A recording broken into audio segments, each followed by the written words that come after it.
Click subscribe to get daily Manchester United content from passionate Reds, only on All for United.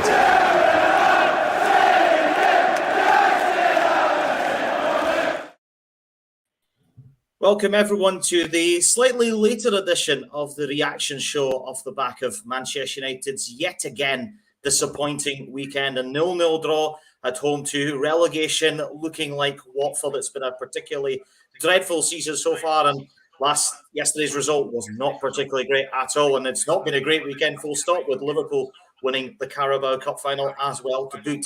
I'm joined by a very passionate panel tonight. I'm joined by John, Stu, Tammy, Callum, Neil, and Abdul. Guys, welcome to the show. How are you doing? Epic. Oh, thank you. Yeah, good. Well, good. Thanks, Grant. Yeah, all right. All good here. Not very good. Not very good. Bloody Tories, Callum. It's certainly been an interesting weekend, and I'm sure people in this chat will have plenty to talk about. So please like and subscribe us. You can find us on All for United. Find us on All for United. So do check us out on that and all our other social media platforms. So much to talk about tonight, guys. John, going to start with yourself because an extremely disappointing result yesterday. What was your take on the game? Again, like so many of the games the past 3 or 4 weeks or so, created so many chances to win the game, and we're just not taking our chances once again. Like you mentioned in your intro, drawing against Watford, who, are odds on to get relegated most likely. Of course, we lost the first game early in the season. So to say going 1 point from them in 2 games is ridiculous. It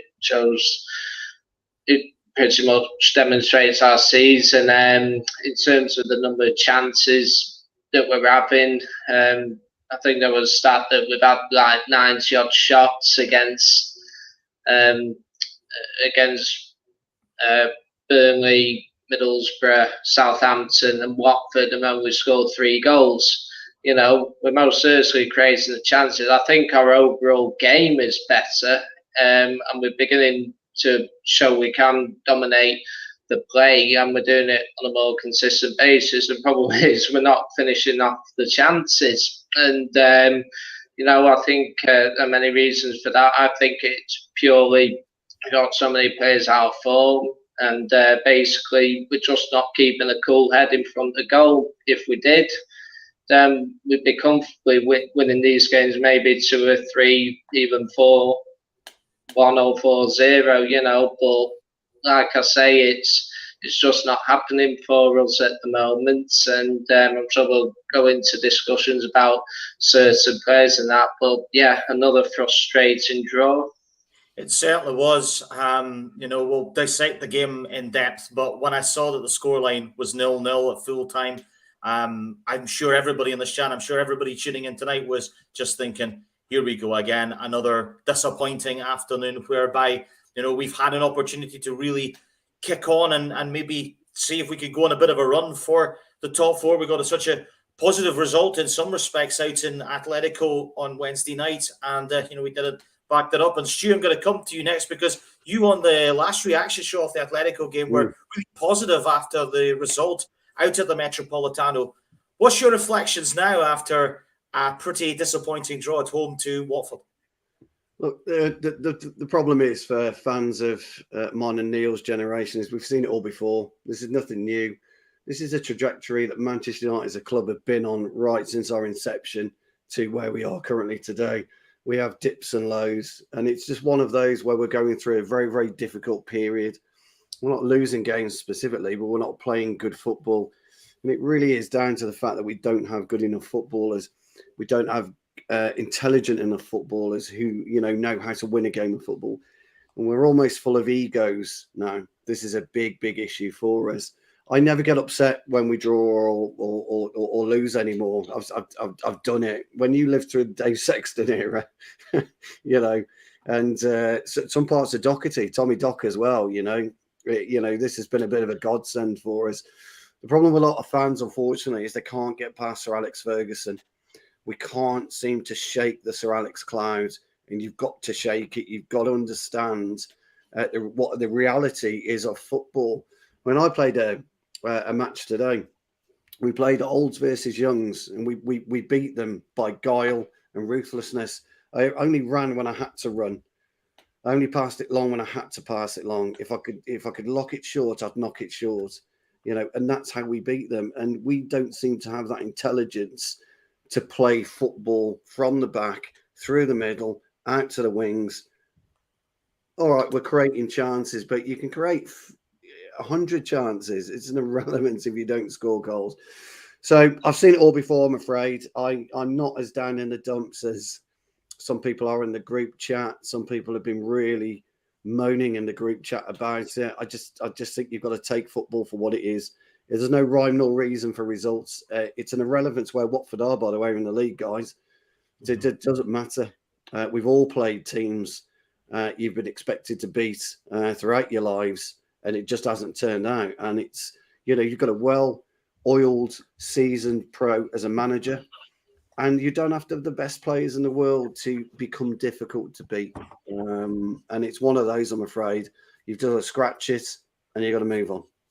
Yeah, interesting points you made there, Stu. Neil, it's great to have you on the show, my friend. Good to see you on here. What did you make of the game yourself? Because it was a pretty frustrating afternoon for you. I thought it was grim, wasn't it? I mean, I sort of had a feeling of doom after about 20 minutes when, we get one offside, should be in front. I wasn't a massive fan of the starting 11. Can't for the life of me think why Sancho didn't start. And I was negative. Spent a long time giving Sancho some stick, but now he's hit some form, and they stick him on the bench. And I'm sorry, I just can't see that. We're short of firepower, clearly, because I think everybody on this panel knows my view on Ronaldo, so there's no point me even raking that one up again. We're short of firepower, and I would have played him in the team. Sancho, the midfield, we looked half decent. Watford never going to score, but Watford we've taken 1 point out of 6 against Watford. That's embarrassing, and it's like our players are playing for the end of the season already in some respects, because they know there's a new boss coming in, because is Ranić going to be the new boss? Is it Pochettino? Is it Ten Hag? Is it me and Stuart as double managers like Liverpool tried once? I'd like to see that. I reckon Stuart and I would do it for £25,000 a point, not a pint, a point. And that'd be because we'd be cheaper than others and much more fun. But anyway, the point is, it just seemed the same old, and it's. I think, like Stuart's point, it's got beyond depressing in some ways. My expectations have been so lowered by what the hell's going on. And you looked at that game today. We are miles behind those two teams. Miles. I was talking to all of us on here know the Doc, and I was actually talking to him last night, and we were both saying we're 5-6 years from winning the league, and especially based on today's performance, and that doesn't even include City, who are better than them two that played today. So our best hope for the next 5 or 6 years is the top 4, and that's soul destroying. And Stuart's right. We've got to get past this Ferguson thing. We've got to get past it, but I don't know what it's going to be. It needs, people keep saying it needs to be torn apart, ripped up, but yesterday was just desperate. 1 minute they give us hope, they get a win, and you think we're going to get top 4. And now it looks like Arsenal are going to come above us in the league, and that in itself shows how far we've fallen, because they haven't been at the races for years, Arsenal, and they could come above us in the league, and the club should be embarrassed. Very strong words, Neil, and I think many of us agree with them. Callum, very nice to see you again on the show, my friend. United, I thought, in the first half, had quite a lot of good chances. Ronaldo hit the post. Ben Foster made a great save for Fernandes. I'm sure we'll talk about all these in depth, but it felt like, watching the highlights from what I saw, that United, as the game was wearing on, started to run out of ideas. Would you agree with that assessment? We're just shite, mate. Like, I'm sick of it. Like, I don't want to. Love the wonders of that opening word there. Fantastic. Honestly, I'm so sick of coming on this show and trying to die down what happened.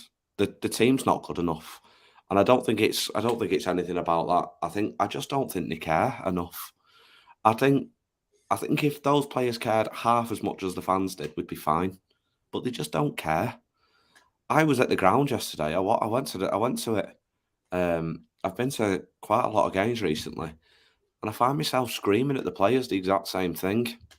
They just don't move for the ball. They stand still on the pitch. That midfield, honestly, it's a disgrace. When the ball's rolled out to the centre-backs, they have no idea who to pass the ball to because the midfield is 50 yards away from them. I don't understand how you're supposed to play out from the back like that. You can't do. They just... I'm just beyond words anymore. Stu's right. It's kind of hard to care as well. It's hard to care when you're watching a bunch of players who clearly don't care themselves. These players have got a new manager coming in the summer, and they look like they couldn't give a shit. They're supposed to be playing for the futures. There's multiple players on that pitch that don't even deserve to be in a red shirt anymore, and I'm half afraid to say, but Ronaldo's one of them at the moment. I can't believe I'm saying that about Ronaldo because the nostalgia and everything and the way he started was incredible, but he looks like he couldn't give a shit. In fact, I'll take that back. He looks like he's kind of the only one that does give a shit, and that's a problem in itself. Every single time he's in the box, he's looking around at the other players going, why am I the only one in the box? He looked... I'm just beyond words sometimes. I've made a few notes here, so I need to go through them. Right, so we had 4 clear-cut chances. You've got to be putting them away, especially against a team that are going to get relegated. A team that's getting relegated, taking 4 points off you in a season is pretty disgraceful. Man United have given Watford almost a quarter of their points this season. That's a disgrace in itself. The first half was good. It was okay. They did create a few chances, and it was just a shame that they didn't get put away. But again, it comes to this, again, football's 90 minutes long, not 45. When you hit in the second half and you can't be arsed moving, you can't be arsed putting any effort or care into what you're doing. It's just the same old United every single time. And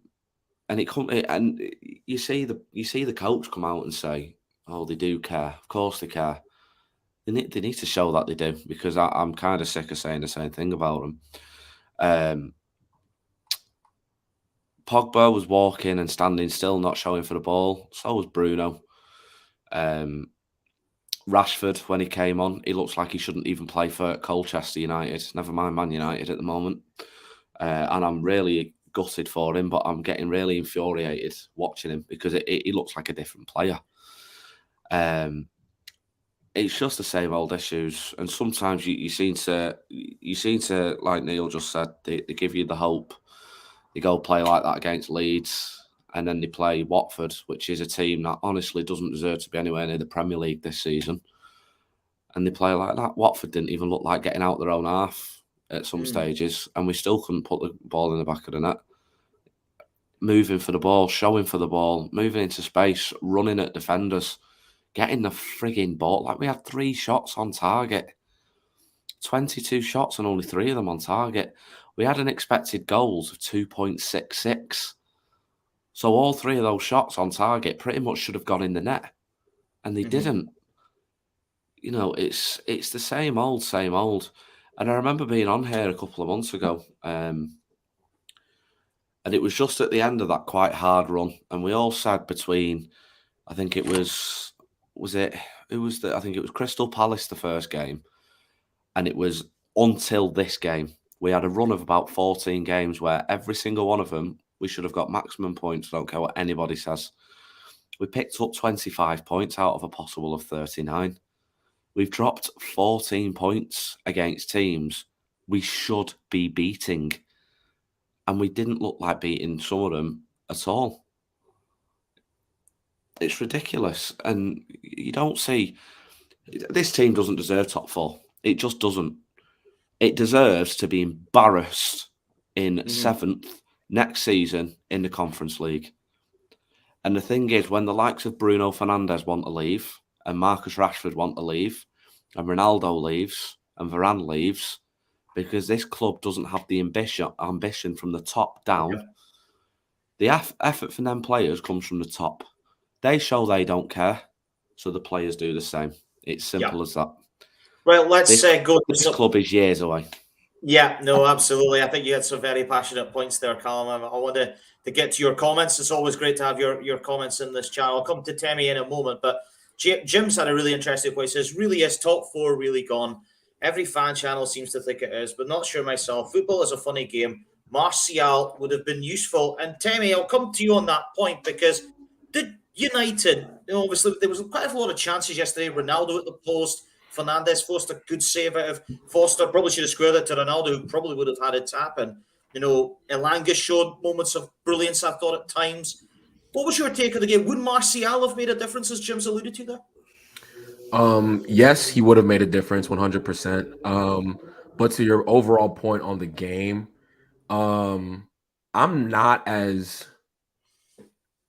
disappointed in the result, but I'm happy with the performance, if that makes sense. Yes, we weren't clinical in front of goal. Yes, we should have buried a ton of our chances. I think we missed 4 big chances, 22 shots on our own goal. I don't think that I personally, I don't think I saw a lack of effort yesterday. I just saw a lack of quality. That's how I viewed it, right? As I was watching the game, I don't think when I was watching the players, I don't think I saw people, not putting in effort. I don't think I saw people not trying to win the game. I just personally think, everyone has pretty much said this, there's just a lack of quality in this side. I think we've hyped up players in our head to a level where we think that, oh my goodness, these players are world-class players. These players are, but they're not. They're really not that. They're really not what we think they are, honestly. And that's not a slight. That's more of a structural issue. Ronaldo's not as good as, most, he's not the player he was 5 years ago, right? And we should have all known that, right? Cavani's injury prone. Paul Pogba needs runners around him, and we don't have that. Bruno Fernandes, he scores tons of goals, but his overall quality for a whole 90 sometimes lacks. Fred and McTominay, they're playing out of position a ton of the time. So the team lacks balance, right? I think yesterday we actually showed that, if we sacrifice a striker at a midfield, that there was more balance in the team for me personally. So we played with, 4 midfield players in Pogba, Bruno, Matic, and Fred. And I think we had way more control of the game than we've had in weeks and weeks and weeks and weeks, right? So I like the formula. I liked the lineup personally, all of those different things. But at the same time, I just think these players aren't that good in terms of winning a title. There's some players who are good enough to be in a title-winning side, but as a squad, as a whole squad, the squad is not that good enough. Back to your point on Martial, I know a lot of people aren't fans of him, but I think it was a huge mistake to let him go, personally. Yes, he's not going to be this clinical striker that, most Manchester United fans want in terms of scoring 25, 30 goals a season. But if you look at the likes of, Roberto Firmino at Liverpool, those people who kind of knit things together for the other players to go and do things up front, I think that's the type of player he is, right? Now we see that, Ronaldo, he can't, I'm criticizing him. I don't think he's good enough anymore, but at the same time, he's 37 years old and we're asking him to play 90 minutes. What was it? We played 3 games in the past 12 days. Well, Jarvis has made exactly your point there, Tim. Yeah. He says Ronaldo can't play 3 times 90 minutes, just what we. Yeah, he's 37 years old. I don't think he should be starting week in and week out for a top club anymore. I think agree. That's I spoke about it on another stream yesterday. I haven't seen him beat a man this season. Like, look, one-on-one with the defender, beat a man. He doesn't have that ability anymore. He needs service, right? So there's a bunch of different issues. I do think Ralph is doing a good job in terms of we look way more organized as a team. We look more structured. Like yesterday, I think, again, the performance was good. I think the performance was good. I just think we weren't clinical, right? If you look at the eye test, we passed the eye test in terms of we passed the ball really well. We created opportunities, but, our front players weren't clinical enough. And then I agree with most of what you're saying, Timmy. You said what? I'm agreeing with quite literally 95% of what you're saying. Yeah, no, it's a weird one. So I was really upset. Don't get it twisted. I think I've had a day to sleep on it. I've talked with different people about it, and it's a frustrating result, 100%. But I'd rather have this than, we're playing. I don't want to have a revisionist history, but we had an issue where we weren't creating any chances, right? That was our initial issue. We couldn't create chances, but we would somehow outperform our performances, if that makes sense. So now, for instance, like Callum brought up, our expected goals was 2.66, which is really good, like really, really good in the 90, but we're not converting the chances. Whereas back in the day, we'd have an XG of like less than 1 and we'd score 2 goals, right? So it's a mixed bag for me. I think we have a lot of work to do in terms of the squad, in terms of the players the players Ralph picks, but I think he's slowly but surely figuring out the players, like, okay, this guy's not that good. This guy's not that good. I might need to add midfielders into the team because, when we have 4 midfield players, we actually feel like we have control. So there's a lot of positives to take away from yesterday. I think we just need up front, specifically that front, are at number 9 and certain midfield positions. I think we desperately need help. But no, it's like I said, I know we have a tough run coming up. And I know a lot of people are nervous about that run, but I personally feel like we're gonna surprise people. Just because of the way we've been performing. I have a sneaky feeling we're gonna, we've dropped a lot of points. What was it? Callum said 25. 25 out of 39, I think, was the... Yeah, which is not great. But I think that we're gonna have a run here where we surprise some people, right? Because I think the performances have been showing me that we do have the ability to put the ball in the back of the net. We just need a bit more guile up front. Well, let's have a look at some of your other comments, because there were some really interesting points being made. Andrew Wall says it was a frustrating afternoon. We stayed on the front foot throughout the game and kept on making chances, which is what you were saying, Tammy. That said, it proved to be fruitless and we didn't put the ball in the back of the net. And ultimately, if you don't put the ball in the back of the net, that is going to be the difference. Apex says the morale and inconsistency has been in the side all season. There are many games that could have won but fell short. Jarvis, who's a regular contributor, says there's not too much to complain about other than the result. We produced enough chances to win the game comfortably, but it was one of those days. I know our level and don't expect much of our team. Some really interesting points. And Jarvis, Apex makes another one. This is United's problem. They buy players to be carried by their best players. That's disrespectful. United's not going to win any league trophy with that leadership. Abdul, sorry for the way. Good to see him, a good man. You've heard what the guys have had to say. Give us your take on the game, because United, certainly first half, I thought were very easy on the eye. If Ronaldo takes that early chance, which he hits the post, we're talking about a completely different game, aren't we? No, I think it would have played out the same way, but like United probably would have had much more confidence, I guess. They would have performed up to standard for the 90 minutes. But like towards the 65, 60 minute, the performance did, drop a little bit. It wasn't as good as it was in the beginning. I agreed with Tammy a lot, most of the stuff that he was saying, because I don't think there's a lack of effort, like they don't care and all that stuff. And I think that point is really swayed by the result. So if we win a game, they care. If we don't win a game, they don't care, which is not true at all. Teams lose games doesn't mean they don't care.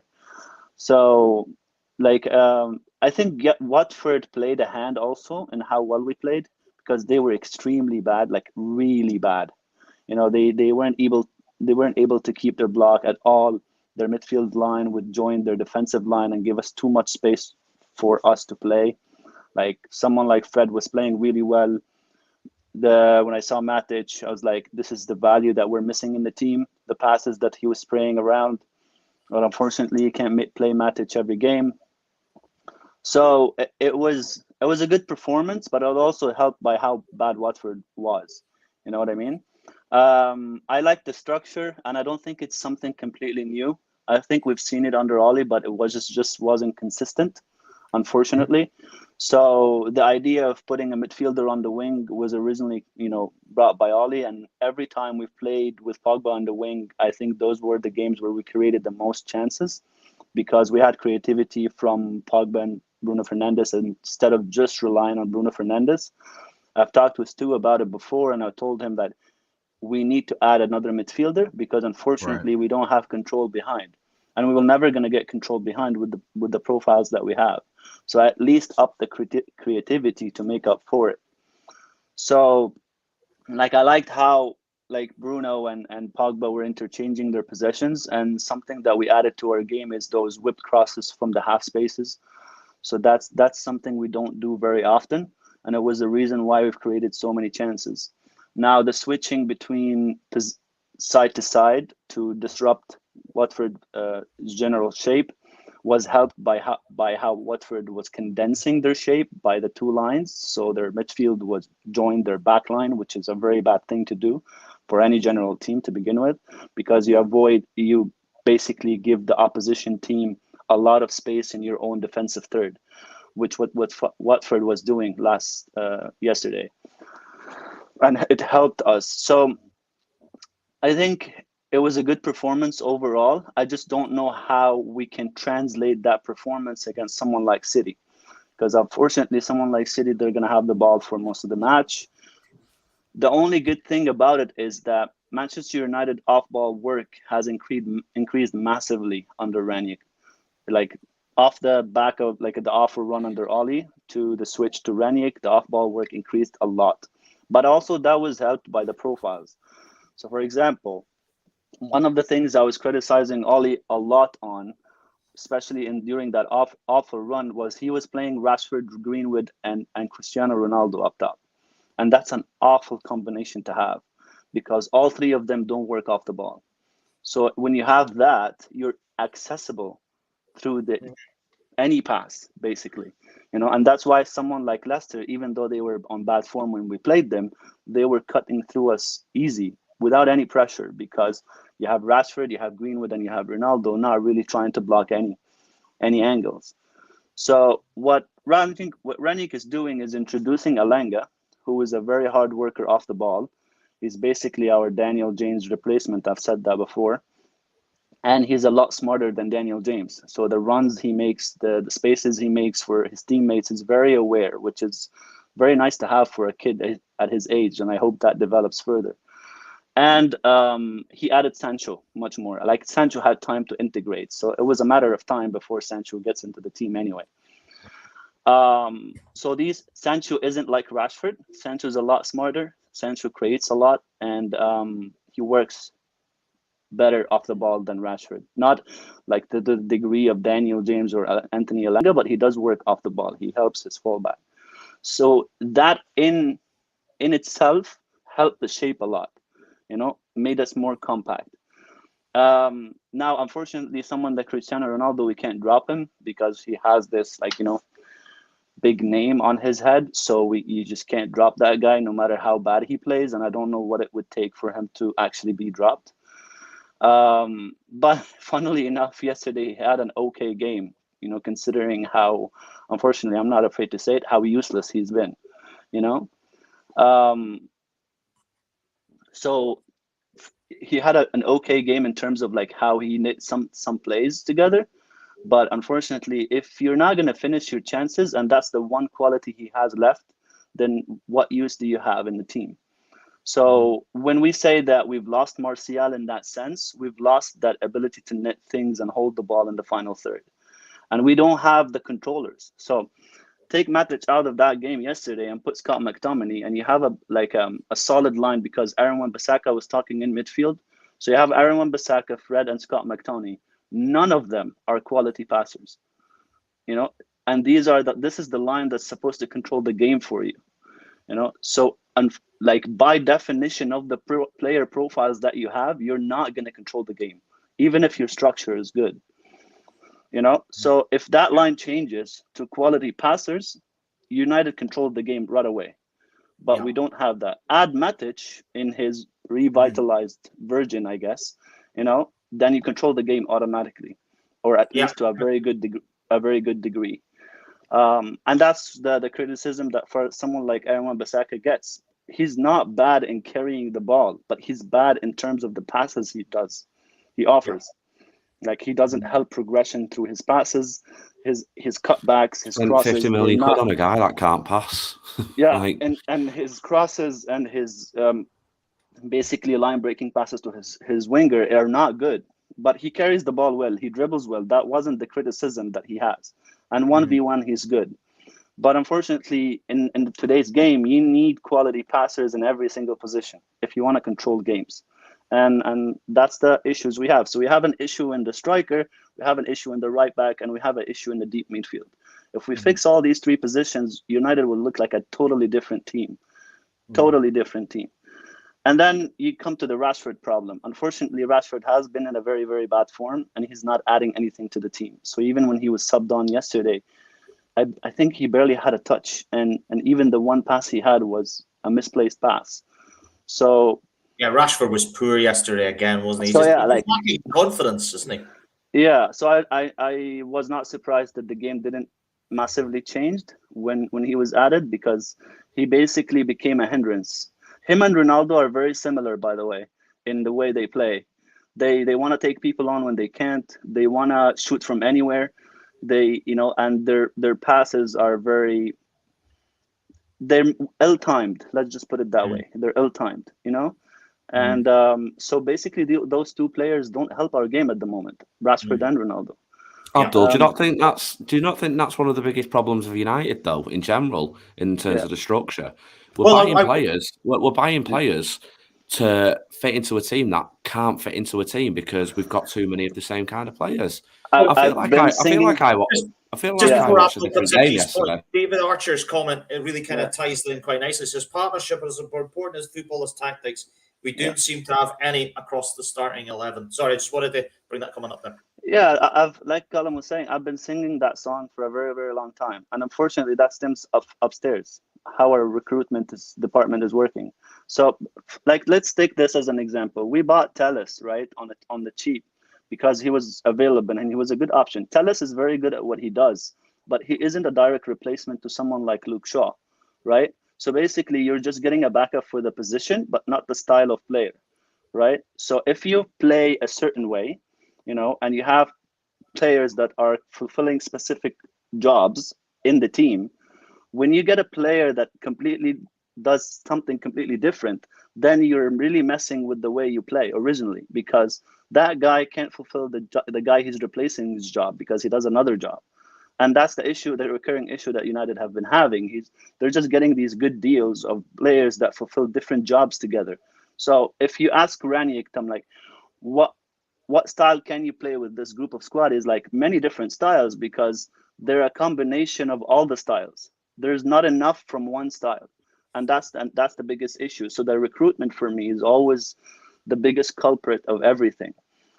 So like getting Cristiano Ronaldo was the biggest mistake we've done in the last 2 years, because that adds nothing. He scores goals, but he adds nothing to the team as a whole.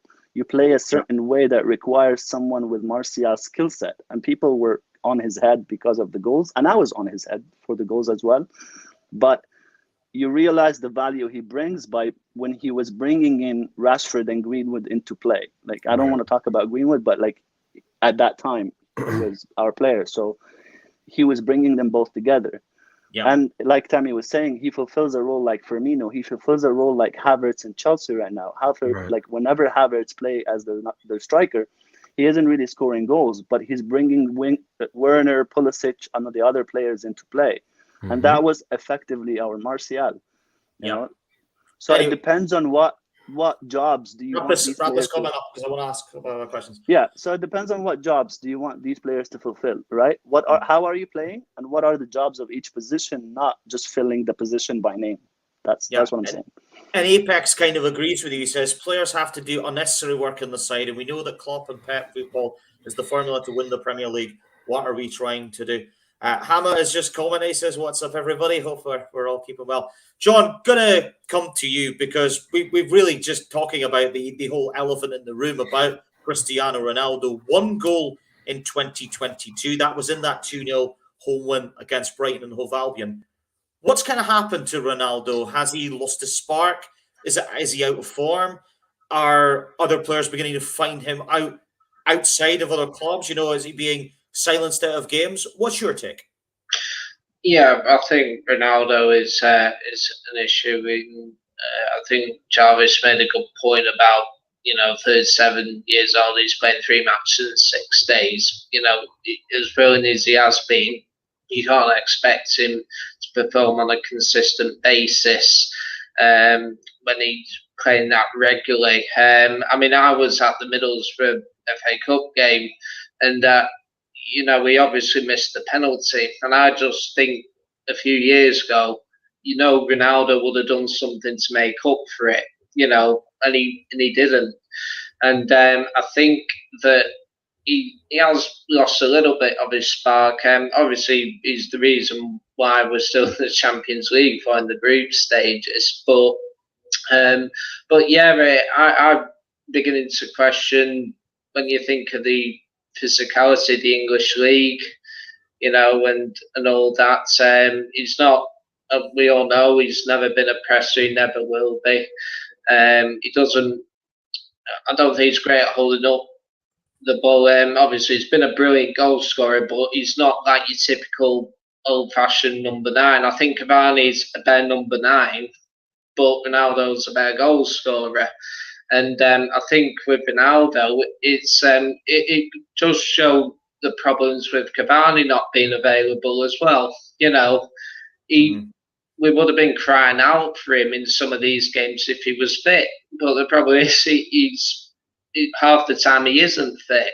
One day sometimes the lack of an available striker, that's why he's playing all these games. And Terry touched upon this. What other option do we have? Cavani is not fit, so who do you play there if he's not doing it? And you can't expect him to do things like you do. And I think I read someone made a point that a few years ago when he was at Real Madrid and Zidane realised he was getting older. What Zidane used to do was that when there was an important Champions League game, he won't play Ronaldo, the weekend before it, or maybe drop him or whatever, and so that he was ready for that Champions League game. What was the result? Real Madrid won 3 Champions Leagues in a row, and I think he's just not been managed well, and I think it's down to not having a ready and available strike, and I just think he's sadly not the player he was. I still think if he was managed well, and if he didn't play every game, he probably could still do a job for us. But you can't expect miracles. He's not the player he was when we had him in the 2000s. He was one of our best players ever at that time. But now it's he's not the player he was, and you got to look to the future at some point. Yeah, no, I very much agree. And Stu, going to come to you next on this, because on the flip side to Ronaldo's problems, Elanga looks like he's got something of the future that United could be looking towards. Do you think that that's what United need to be looking now with the likes of Sancho and Elanga and then other players in the team, maybe utilising Fernandes a little bit more? What do you think? You're on mute, mate. I think first and foremost that the players have got to up their responsibility levels. You can talk about Ronaldo, Elanga, Matic, all the players that you want, but they've got up their own responsibility levels. I've said this before, I'll say it again. Each player has their own responsibility to play themselves into form. And whether Ronaldo is too old, whether Elanga's the new star, look what's happened to our previous number 11. Where he currently is at the minute. You've got to be very, very careful what you're doing with players of Elanga's age, because we've seen it before. We've seen it with players at other clubs, what happens. And we've seen it in the past. There's been a multitude of players that have shown real talent and have just fallen away by the wayside. And you've got to shield Elanga as much as you possibly can. Mm-hmm. Does that help us currently? No, it doesn't. I think we, from a Manchester United point of view, and a basic football point of view, you see out the season. It's not what fans are going to want to hear. And I think Neil or Callum made the point about, we should finish, 7th. Well, we're going to finish where we're going to finish this season, and that's it. Mm-hmm. You've then got to start looking at rebuild and how you rebuild properly and the types of players, personnel, and winners that you want to bring into the squad. And Alanga will fit in quite nicely there if he's looked after and protected. Now, when you go back to, and I'll be brief now, when you go back to the era of Schmeichel, Ince, Keane, Robbo, the younger players had people they can really look up to and understand what it was like to be a professional footballer. I'm not talking about playing for Manchester United. I'm just talking about being a professional footballer as a whole. It's all right in that desire, but you've got to learn your desire. You've got to learn how to harness your desire, and you've got to learn your trade. And when we haven't got that, when Alanga walks into the side, he's looking at Pogba, who 5 out of 7 games is lazy. He's looking at a Tellez, who's nowhere near a Dennis Irwin type player.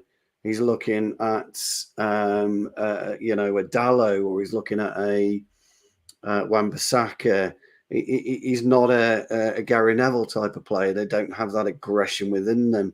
Look, I grew up in a completely different age group. Keep going. Oh, sorry. I grew up in a completely different era where football was different. The basics of football haven't changed. It's just people's attitudes to football that's changed. And this is why that if you bring Alanga in and you keep pushing and pushing and pushing and pushing and pushing, he'll have some kind of burnout. He'll make mistakes. He'll have this, every time he goes into Manchester, he'll have this adulation, and we've got to protect him from that. I think he's a future number 9 for us. I didn't think our current number 11 was. I don't think he's got the instinct, but I think Alanga has. I think he can play through the middle and he can play out wide. And I think Sancho's taken a long, long time to get evolved. I just hope that Alanga doesn't evolve too quickly and he takes a step back. We need him, but we need him in 2 years' time, not currently. No, absolutely. And Neil, I'm going to come to you next because we've talked about one prospect with Alanga. Where does Sancho fit in the long-term prospects of United for you? Well, the way he's playing, we might be able to earn some money, I think, off him if we resold him in a couple of years, because he's about the only one at the moment. I mean, I thought we paid over the odds for him, and the contract and everything was massive. But he's, like I said before, I'm surprised he didn't start yesterday. I was very surprised. I think Stuart's made a good point about Alanga. There's going to come to this point where there's just going to be so much pressure on him because, the fans are going to, they love a focal point. We always have done, sort of big players. But it's just, I worry because what's the future of our club? And there's, we're all over the place. I mean, I think Ronaldo's a completely busted flush. I'd said at the start of the season, we should never have signed him. It was a terrible move. He was never going to go to City. Let's be honest. None of us believe he was going to go there.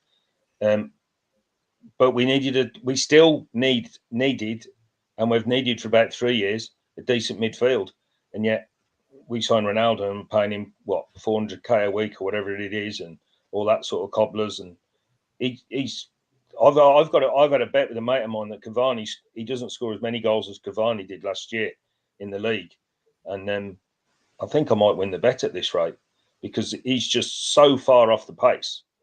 And he doesn't link play. He doesn't do anything. When the ball's nowhere near him, he might as well just sit down. And that must be infuriating for players like Sancho because he must have looked at when they signed Ronaldo. And Stuart's point is, we've always had focal points, people that the young players can look up to.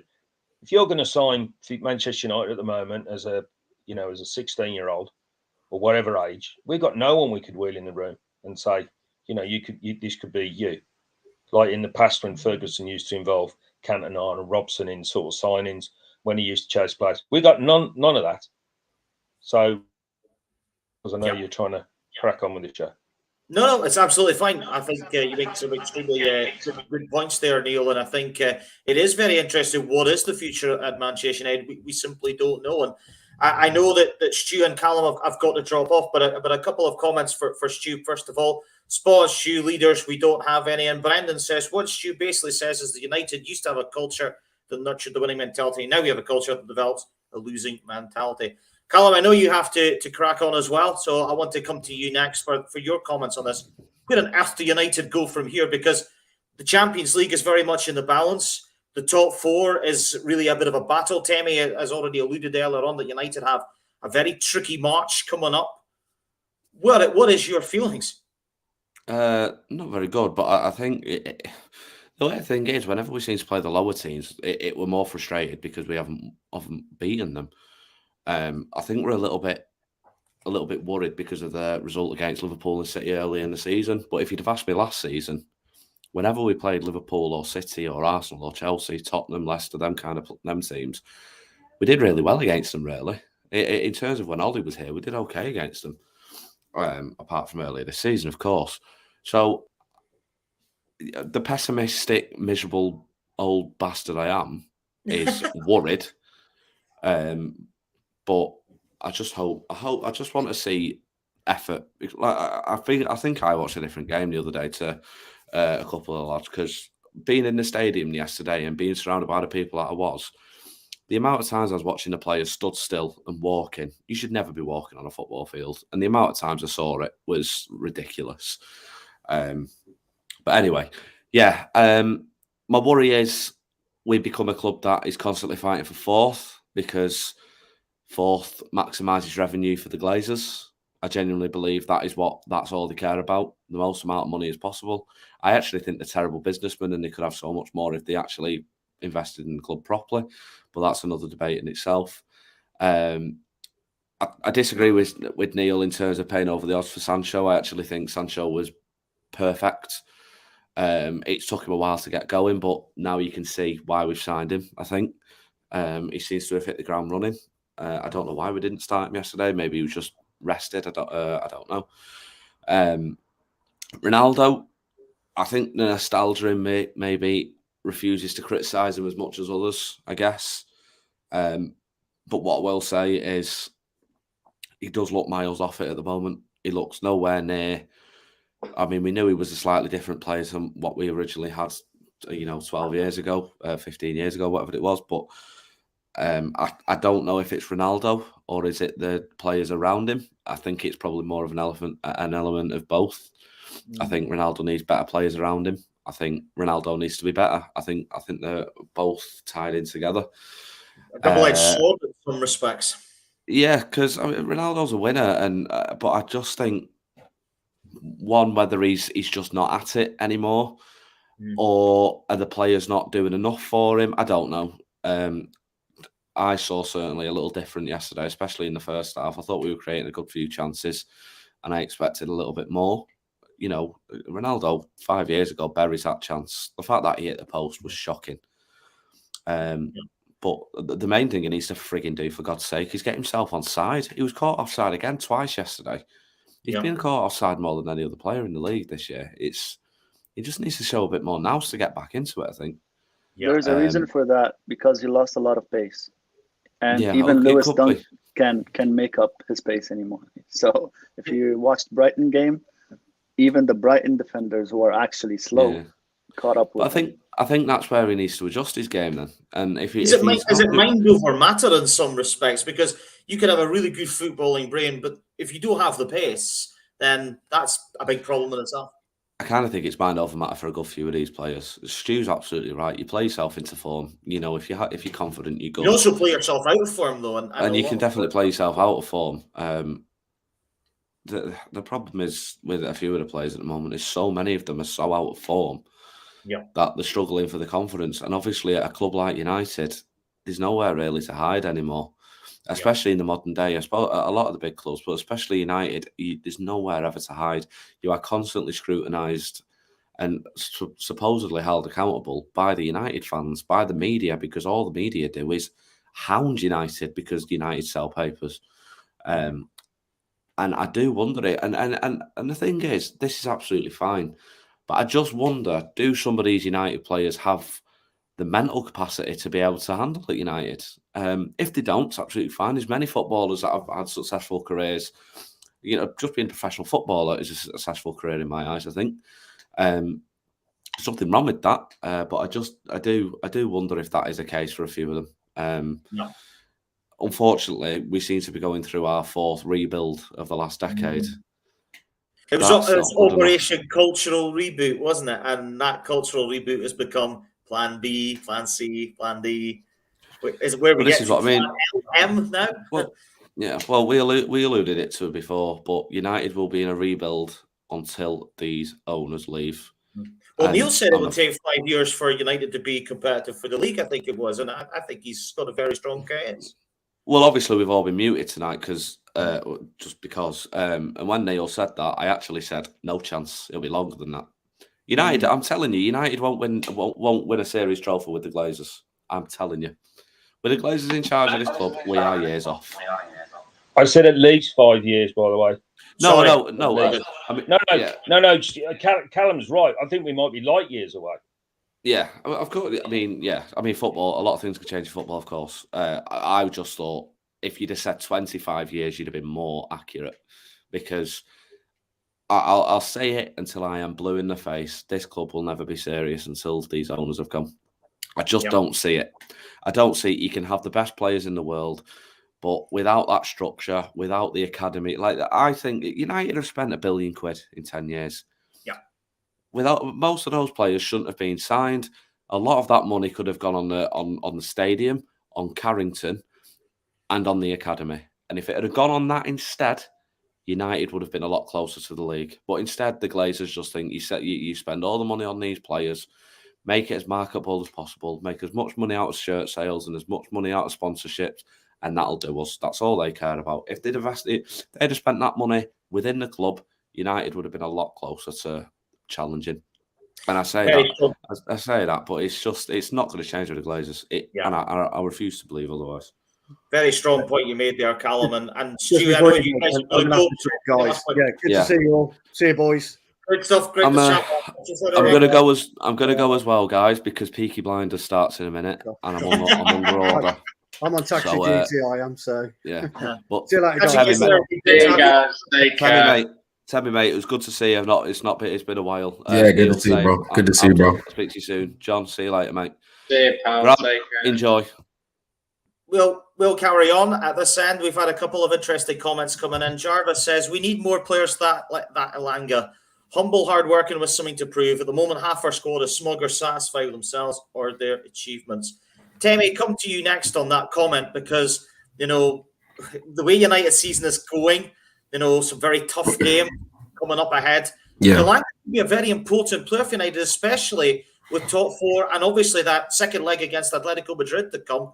It's make or break. 100%. I think Elanga is going to be a player that becomes pretty important for us over this next 4 or 5 months.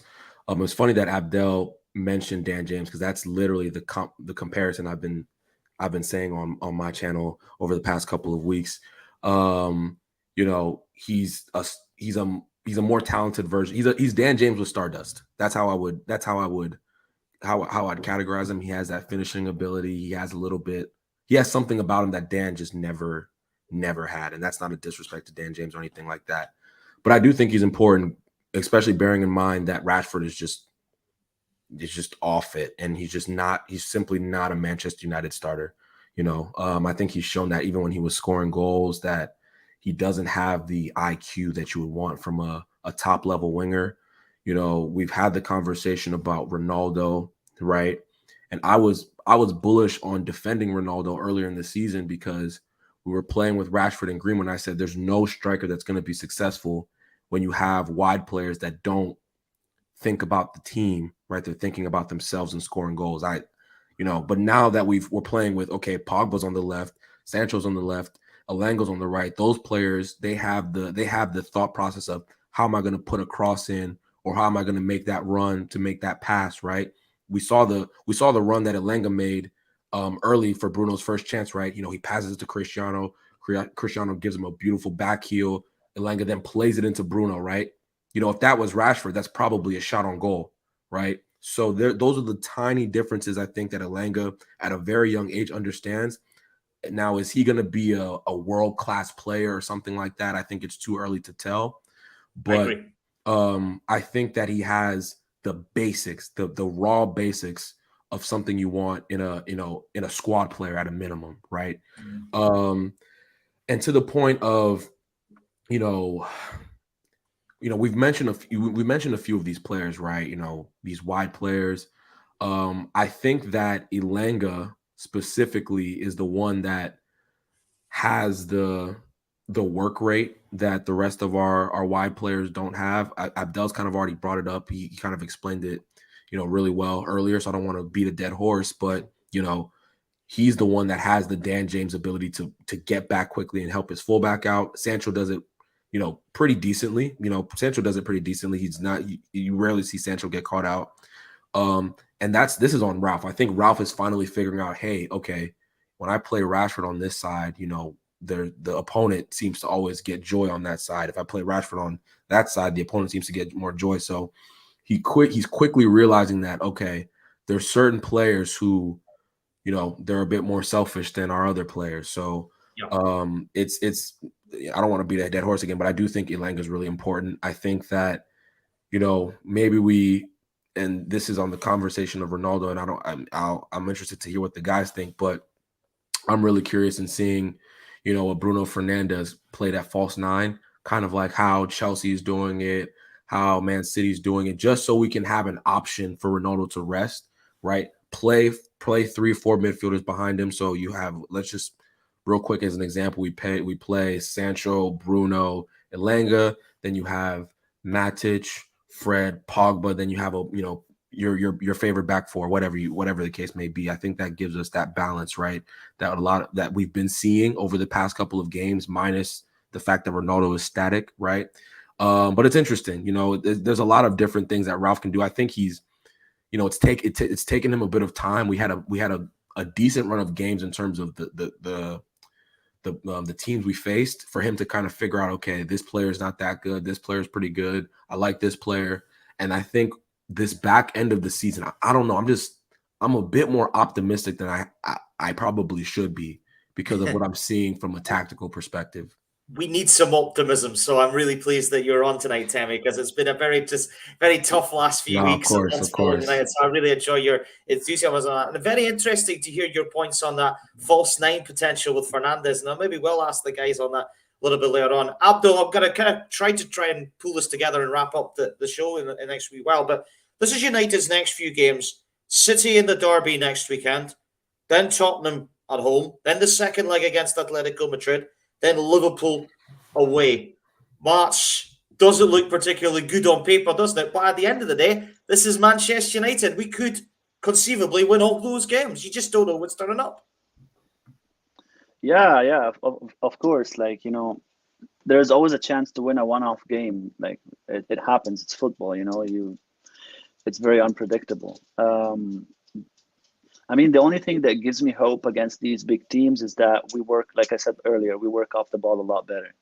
So at least they'll work as a team a lot better. But unfortunately, if Ronaldo is going to spearhead us in those big games, we won't be able to keep the ball, unfortunately. So they'll have 65, 70%, and we'll be scraping for 25%. It will be more like Atletico, but they're a lot more clinical and a lot better in possession. So if we get a goal, it will be a mistake on their part, and we capitalized on it. And then maybe it ends in a draw 1-1, maybe. And they've missed sitters. And that's the part where I'm worried, because we're still not very good in possession when it's a team that's equally as good or a lot better than us.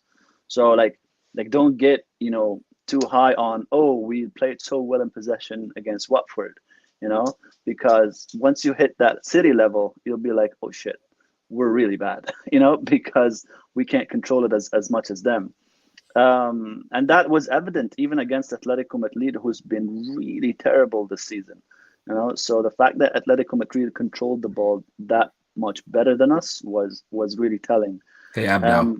not to cut you off, but Yeah. you know, you're exactly right on the Atletico Madrid thing and how poorly we played, specifically in midfield, right? Yeah. And this is where I think I brought it up earlier this, I brought it up yesterday. Matic is really important. Going this next stretch of games, I don't care if we play a 4-2-2-2, a 4-2-3-1, a 3 at the back, whatever. I think Nemanja Matic has to be playing, right? I think he has to be playing specifically because there's no other player in our midfield who has the ability to like receive the ball, and then it seems like time just slows down. Everyone else who's on and this I'm talking about Pogba, right? Somebody who's considered as a world-class player. Only Matic has that ability to kind of slow the tempo down and allow us to have possession. But continue. Yeah. He's very good in recognition of when to progress the ball and when to not. It's better to recycle it, which is basically the role of a dictator in midfield, right? So that's what Carrick used to do for us. And that's actually, funnily enough, that was the last time United felt like they controlled games, when Carrick was in his last year with us. Yeah. So Matic will be very important. I'm just not sure how much of the game should he be playing, like 60 minutes and then sub him out, something like that. Exactly. I think that a lot of people think like he has to play, 90 minutes. I'm not saying play him 90 minutes every game, but I think just to set a precedent in terms of how we're going to dictate the pace of play. When McTominay is in there, there's no dictation. There's no fear in the defenders in terms of vertical passes, in terms of things like that. I think that's where Matic comes in and brings that element of attacking mindset, even though he's a defensive midfielder that, Fred can't really bring unless he's in space, and McTominay, unless he has space and time, he can't really do it either. And that's the thing with McTominay. Like this is where people get confused about how McTominay plays. Like there's a reason why he performs better against Leeds, Space and their man marking system affords him a lot of space. Mm-hmm. And McTominay has what the English really love, which is get stuck in. So McTominay is aggressive because he knows he's physically powerful. He can overpower a lot of players with his aggression. So he does that. So when people see those actions on ball, be like, oh yeah, this is the player that's on fire for us. This is the player that wants it. You know what I mean? Which is not really a key thing, because it depends on how he understands the game. Does he actually understand it or not? Because he done some really bad stuff in the Leeds game, but he won a lot of tackles, which made him the good player in the game. So, and that's not what you really need, because if the only thing you do is break up play, then I'm sorry, but you're very limited, you know. But I would sub him on later on in the game, to just break up play and does what he does best. Annoy people and not let them play their game. So yeah, we kind of do need Matic. We have to be very solid in a block and just we have to be like very alert against these teams, because they have their way of breaking you down, and unfortunately we don't have the players to control like the possession from them. So Matic will be key, and also who spearheads the United. Like, is Ronaldo gonna play or not? And that's gonna be a big problem.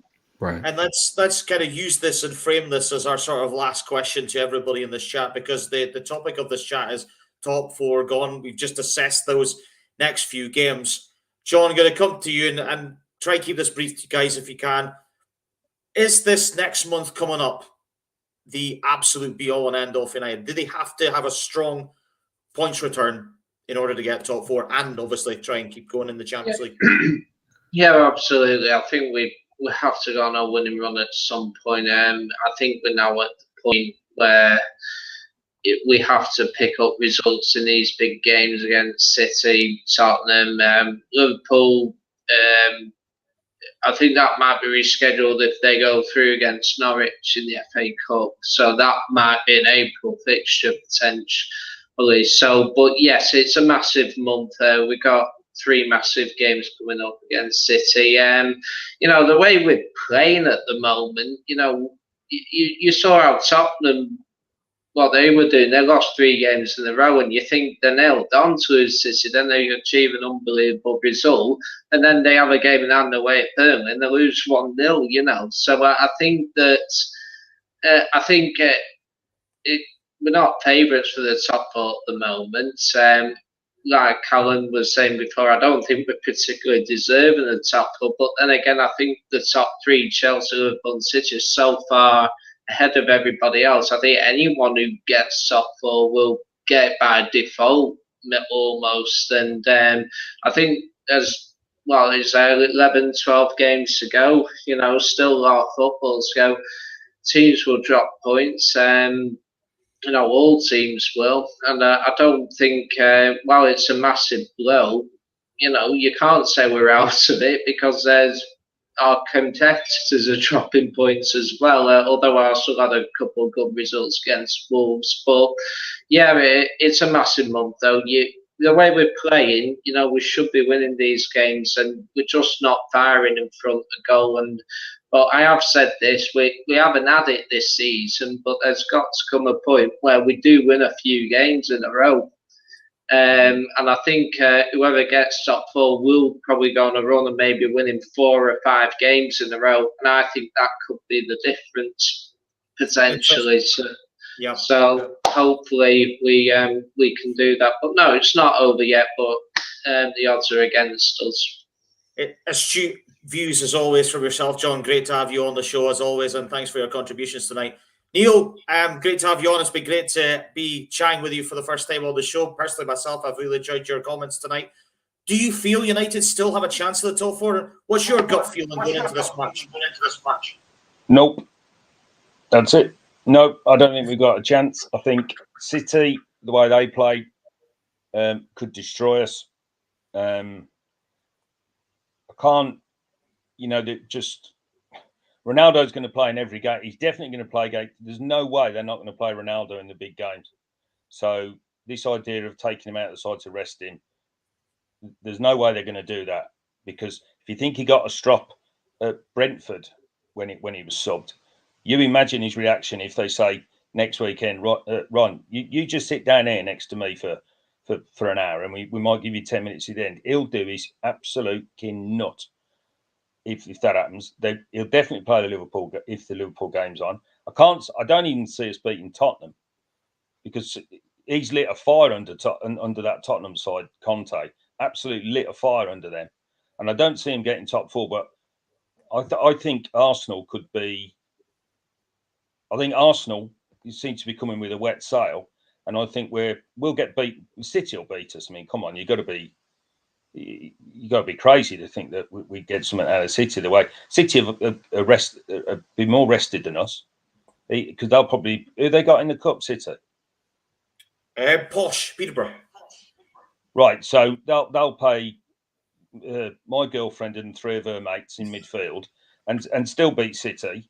So they'll be completely rested side, and we're a side that's under pressure. City aren't actually under that much. We're under more pressure going into that game than City are, and they're chasing the title. So I cannot see us getting top 4. Not it'd be amazing. You look at the bookies. You look at the book. If you think we're going to get top 4, go and put some money on them if you're confident enough, because I wouldn't, and I like a bet. Well, I think you've made some really astute comments tonight, Neil, and it's been great to have you on the show, and obviously very frank and honest assessment of United's situation. So really great to have you on tonight, my good man. Temi, do you feel that you've been very positive on the show tonight, much more than the majority of us, and I'm sure a lot of people will thank you for that and giving us that little maybe glimmer of hope, perhaps maybe false hope, who knows? Do you feel a little bit more optimistic that United can get into that top 4? I do. Neil is my very good friend. We talk a lot. We've talked about this a bit early. We've talked about this all season.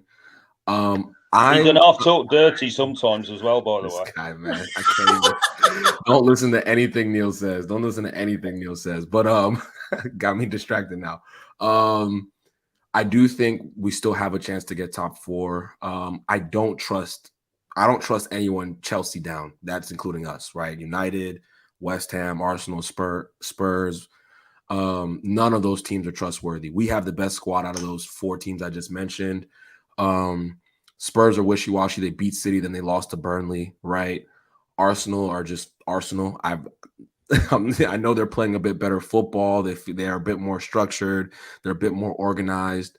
But you know, when push comes, we haven't seen this Arsenal side when push comes to shove. When their backs are against the wall, what are they going to do? I think they're going to crumble. Personally, that's just me. And again, I think we're performing better. I was in England, or I was in Manchester, excuse me, for the last Manchester derby. That was my first time at Old Trafford. What a nightmare. It's crazy. I think Manchester United from then to right now is a completely different team in terms of the way we are performing week in and week out. Yes, it's disappointing that we're not getting the points on top of it, right? There's an element of just a character. You know, we don't have the characters to get us over the line, if that makes sense. You know, Ronaldo's a character, but he just doesn't have the legs anymore. You know, but we don't have those characters. But I do think that our opposition around us are due to drop some points, and I think we're due to finally kind of capitalize on the performances that we've been putting in. I know I'm normally a bit more pessimistic, especially over the past couple of years. I was very bullish on saying, you know, we're not performing well, but we're winning games. Now I'm saying we're performing better. We're just not getting the points, right? So I think there's an element of the more you put in good performances, your luck is going to end up, you know, showing itself. You know, that's kind of how I feel about it. Just keep on performing well, and eventually, you know, there's going to be an element of things going your way. Our players aren't that bad. I don't think we're an 8th place, 7th place squad. I think we are you know, in terms of we're a top 4 squad. I just don't think we're, you know, exactly. We're the 4th best squad in England. That's how I view it. And I think we'll end up there. That's just how I feel. The enthusiasm you've had tonight, Tammy, has been refreshing for so many of us, and I really have enjoyed having you on the show, my good man. And John's point that you made earlier about Tottenham was very interesting, because I don't think anybody, even in our channel, in our chat, thought that they would go to City and win. They won that game, and then they backed it up with a loss at Burnley. Lost to Burnley. That anything can happen in this league, and you know there is plenty to play for it. And Jarvis makes that point. City will beat us 9 times out of 10, but anything can happen in a game of football. Abdul, last point to you, my good man. I've really enjoyed your company as well tonight. Do you share Tammy's enthusiasm that United can still get 4th? I mean, there's always hope, but I just look at the running in comparison to us and Arsenal. So, like Tammy was saying, everyone from, like, you know, under Chelsea, and even Chelsea a little bit, are like a bit, you know, iffy. But everyone under them is basically, it depends on how bad you are, basically. Like, you know, the least bad team will get 4th, basically. But our running is a lot tougher than all the rest of them, and that's my worry, because we still have to play Arsenal, Liverpool, City, Tottenham. Arsenal game looks massive, doesn't it? Arsenal will be a decider. We have to play Chelsea as well, so basically the big 5. So, and most of them have played each other already, or at least some of the big teams already. So we have the toughest running. Now, I don't doubt that the other teams will drop points. It's just a matter of how much points are we dropping out of those big 5 games. Like, assuming that we win all the other games that are, like, you know, winnable. Because Everton looks tough because they're playing okay since Lampard joined. And Brighton outplayed us. We got really lucky in that game, right? So that 2-0 really flattered us in that game. So we'll have to play them again.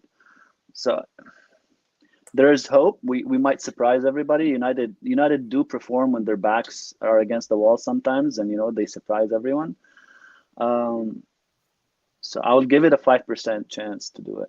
5? 5% Oh, come chance. on now. That's 5%. Well, Tammy, what's your percentage? 10 just I would say it's That's 50. that's 20 to 1 to come 4th. I would say 5% is 20 to 1 to come 4th. 20 to 1. That's crazy. I'll have a bit of that if you want 5%. Please remember, if people are you're offering me 20 to 1, I'll have some of that. Yeah. Because No, I've got a free bet to use. Well, use it with Abdul because he's obviously throwing his money away. Yeah, I think it's honestly, I think it's around, it's closer to 50-50 for me because I know Arsenal have 3 games in hand. Think about that. That's a huge thing, right? They have 3 games in hand, but they haven't been through this in what, 6 years? Has it been since they've gotten Champions League or something like Yeah. that? Also, the Something Since ridiculous. 2017. still have at the moment. Yeah, if So they that's get the if they get 1 or 2 key injuries, if Gabriel goes down, or if somebody, or Partey goes down again, any, like, they don't have the squad to Smith make Rowe that up. been They impressive. don't have the squad to make that up. So I'm banking on just natural injuries, which always happen within squads, and then Arsenal breaking down. Arsenal breaking down. Exactly. That is exactly what I am banking on. You're also banking on Matic as well, by the way, which is just as grim. No, my stop opinion. it. Stop it. Oh, Stop it. come on. We're relying on a 33-year-old with no legs to get us into the top 4. He doesn't when need there's still legs. a third of the season to go. He doesn't need legs. That's not his game. That's Just- never been. He's been slow since he was 23 years old. Just phone me later when I'm in bed. I'll speak to you. I know that bombshell. I think we should come to the end of the show. It's been thoroughly interesting. We've actually got some interesting comment here saying that the official odds is 9-4 United, 1-3 Spurs, and 5-6 Arsenal. So yeah, There you have go. your thoughts. Remember, please But gamble. you never meet a poor bookie. Channel, so please be very careful what you do in terms of that sort of stuff. But guys, it's been great to have you on the panel. It's been great to have so many comments on the show tonight. Please remember to do check out All for United on our socials. We're on Facebook, YouTube, Twitter, Instagram, and other socials. Please like and subscribe for all United content. We have so much stuff coming up in the next few weeks and months, so do check us out for more content. But for myself, John, Neil, Abdul, and Temi, thanks, guys, for being on the show. And thank you for tuning in as well. All the very best to you, and we'll see you soon. Cheers.